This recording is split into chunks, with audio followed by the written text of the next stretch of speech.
உண்மையிலே மக்களே எப்படி இருக்குங்க எல்லாம்? வாங்க, இன்னைக்கு திங்கக்கிழமை. நேற்று சந்திரகிரகணம், எல்லாம் வீடெல்லாம் சுத்தம் பண்ணி க்ளீன் பண்ணி கழுவி விட்டுருக்கோம். கொஞ்சம் சமையல் இன்னைக்கு லேட்டு. வாங்க இன்னைக்கு பன்னீர் கிரேவி பண்ணலாம்.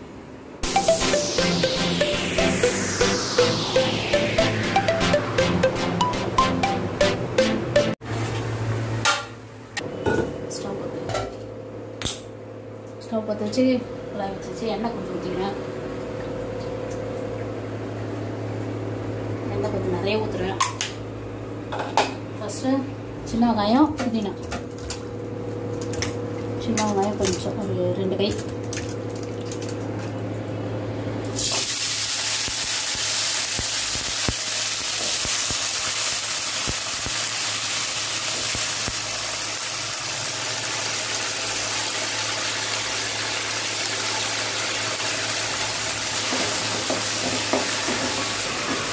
நல்லா கண்ணாடி படம்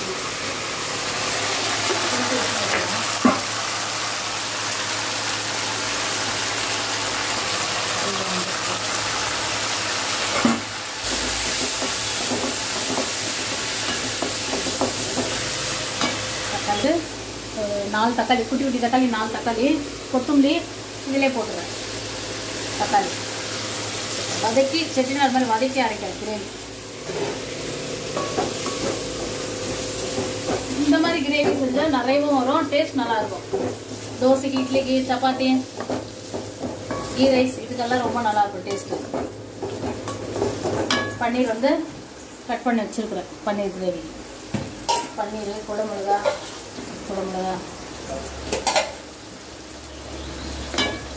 இது அப்படியே வதங்கணும்.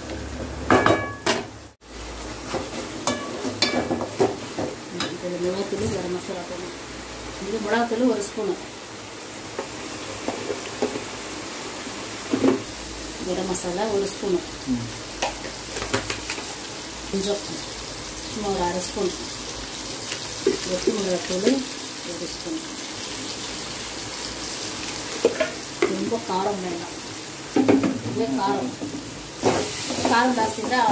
கார்த்திக் சாப்பிட்டு நல்லா கம்மி. இது அவ்வளோதான். வதக்கி வச்சு ஆஃப் பண்ணிடுறேன். 6 பிறகு மிக்சியில் போட்டு ரன் பண்ணி இதை அப்படியே எடுத்து வச்சுட்டு நான் பன்னீர் கொஞ்சம் ஃப்ரை பண்ணிக்கிறேன் தவாவில். கொஞ்சம் எண்ணெய் ஊற்றிடலாம். பச்சை எண்ணெய் போடுறதுலன்னா அது ஒரு மாதிரி கொலக்கொலான்னு இருக்கும், சாப்பிட்றதுக்கு பிடிக்காது. ஃப்ரை பண்ணிட்டு போட்டோம்னாக்கா டேஸ்ட் நல்லாயிருக்கும். ஃப்ரை கூட எண்ணெய் ஊற்றிட்டு கடாயில் ஊற்றிட்டாக்கா அது வந்து ஒட்டிக்கும். இந்த மாதிரி தவாவில் பண்ணோம்னா அப்படியே அழகாக வரும்.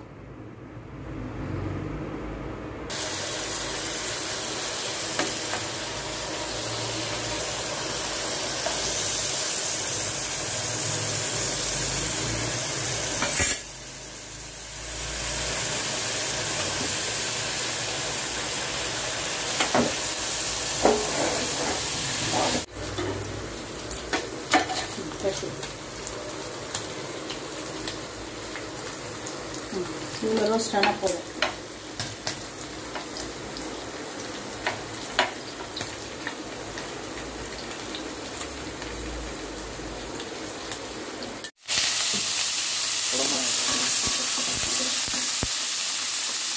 கரம் மசாலா போட்டோம்லாம் இப்போ இஞ்சி பூண்டு 1 ஸ்பூன் போட்டுருக்கேன். குடமிளகா 2 சேர்த்து லைட்டாக உப்பு தள்ளிட்டு காய்க்கு அவ்வளோதான். கொஞ்சம் வதங்கணும்.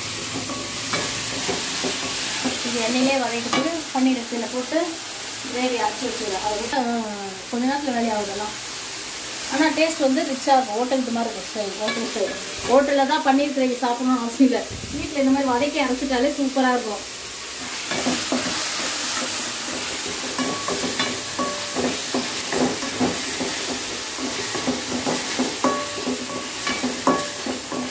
அரைச்சிதை ஊற்றிடலாம். நான் தேங்காவும் அரைச்சி வச்சுக்கிறேன். வாசனை சூப்பராக இருக்குது. இந்த பேர் வாசனை சக்கத்தாக இருக்குது. ஆஹா, ஹோட்டல்லாம் வாங்கிட்டு வருவோம் பாரு கிரேவி, அந்த மாதிரி சூப்பராக ஹோட்டல் ஸ்டைல். என்னென்னா கொஞ்சம் மெனக்கட்டணும், வதக்கணும், அதை ஆற வைக்கணும், அரைக்கணும், இந்த தவாவில் போட்டு ஃப்ரை பண்ணணும் பன்னீர், அந்த மாதிரி வேலைங்க நிறைய.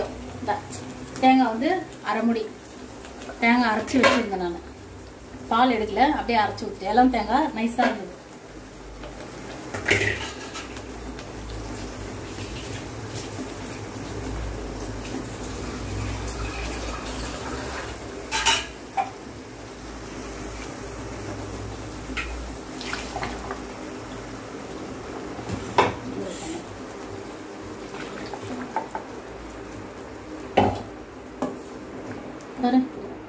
கலர் சூப்பரா இருக்குது. இந்த செட்டிநாடு மசாலான்றாங்க. இந்த மாதிரி வறுக்கிறோம் பாரு மசாலா, அப்படி வறுத்து இந்த மாதிரி குழம்பு செய்யும் போது சூப்பரா இருக்குது பாரு.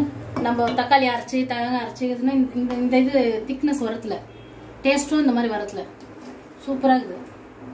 நான் அதனால தான் அடிக்கடி இப்படி செய்யறது. ரொம்ப நல்லா இருக்குது.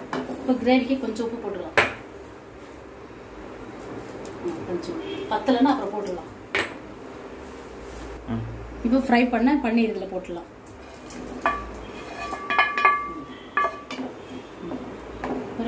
எவ்வளோ சூப்பராக இருக்கு பாரு. அந்த குடமிளகா, அந்த கிரீனா குடமிளகா, பன்னீர். முடிஞ்ச அளவுக்கு நம்மளால ஹோட்டல்லையும் ஹோட்டல்ல சாப்பிடாதுன்னு சொல்ல, ஹோட்டல்லையும் சாப்பிடணும். முடிஞ்ச எப்போ முடிஞ்சா வீட்டில் செய்யணும். அவ்வளோதான். சாப்பாடு முடிச்சுட்டா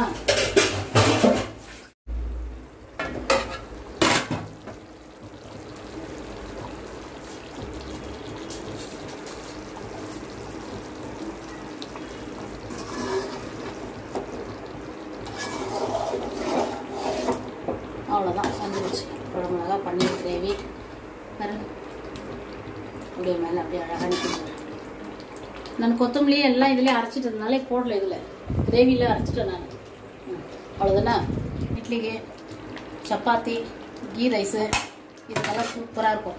வீடியோ பிடிச்சிருந்தா லைக் பண்ணுங்க, ஷேர் பண்ணுங்க, எங்கள் சேனலுக்கு சப்போர்ட் பண்ணுங்க, மறக்காமல் கமெண்ட் பண்ணுங்க. நன்றி, வணக்கம்.